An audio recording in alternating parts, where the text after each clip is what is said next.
국내 코로나19 신규 확진자는 2,400명 넘게 늘면서 오늘도 요일별 최다 기록을 이어갔습니다. 이렇게 확산세가 거세자 정부는 현재 사회적 거리 두기를 2주 더 연장하기로 했습니다. 취재기자 연결합니다. 신현준 기자. 네, 신현준입니다. 네, 오늘도 2,400명대 확진자가 나왔군요. 자세한 소식 전해주시죠.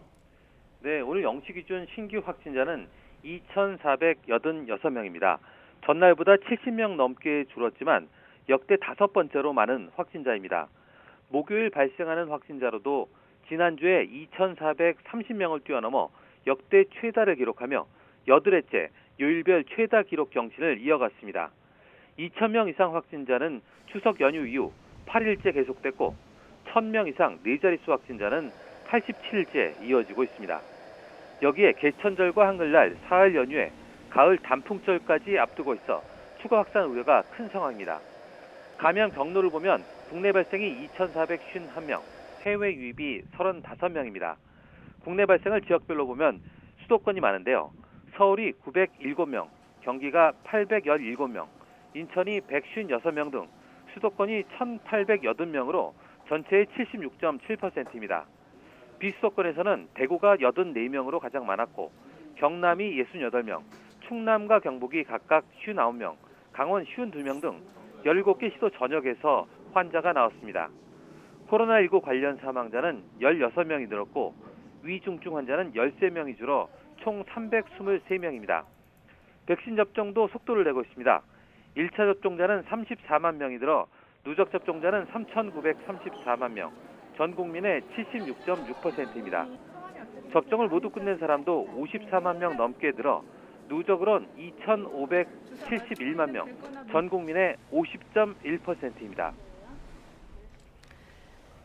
네, 예상했던 대로 현행 거리 두기가 2주 연장됐죠? 네, 김부겸 국무총리가 오늘 중앙재난안전대책본부 회의 모두 발언으로 한 말입니다. 추석 이후 더 거세진 코로나 확산세와 이번 주말부터 시작되는 2차례 연휴 등 방역 위험 요인을 감안해 수도권 4단계, 비수도권 3단계인 현재의 거리 두기를 2주 더 연장한다고 밝혔습니다. 기간은 오는 4일부터 17일까지입니다. 또 사적 모임 인원 제한도 그대로 유지한다고 말했는데요.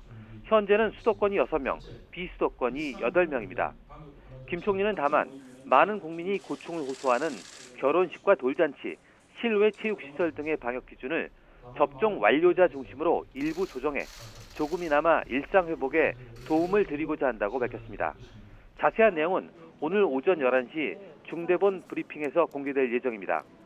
정부는 애초 현재의 거리 두기가 모레 종료되는 만큼 4일부터는 일부 방역 조치를 완화하는 방안을 검토했지만 최근 확진자 수가 큰 폭으로 증가함에 따라 현행 유지를 결정한 것으로 전해졌습니다.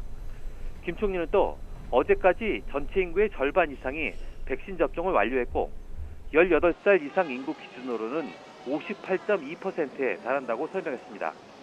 그러면서 예방접종 완료율이 70%를 넘어서는 이달 말에 일상 회복을 본격 준비하겠다고 강조했습니다.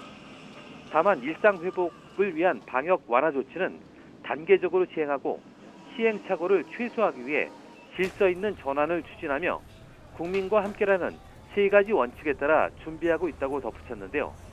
김 총리는 이번 달 한 달 방역을 안정적으로 관리하면서 목표로 한 예방접종률을 달성하게 되면 11월부터 일상 회복을 본격적으로 시작하게 될 것이라며 모임 자제와 방역 준수를 다시 한번 당부했습니다. 지금까지 사회부에서 YTN 신현주입니다.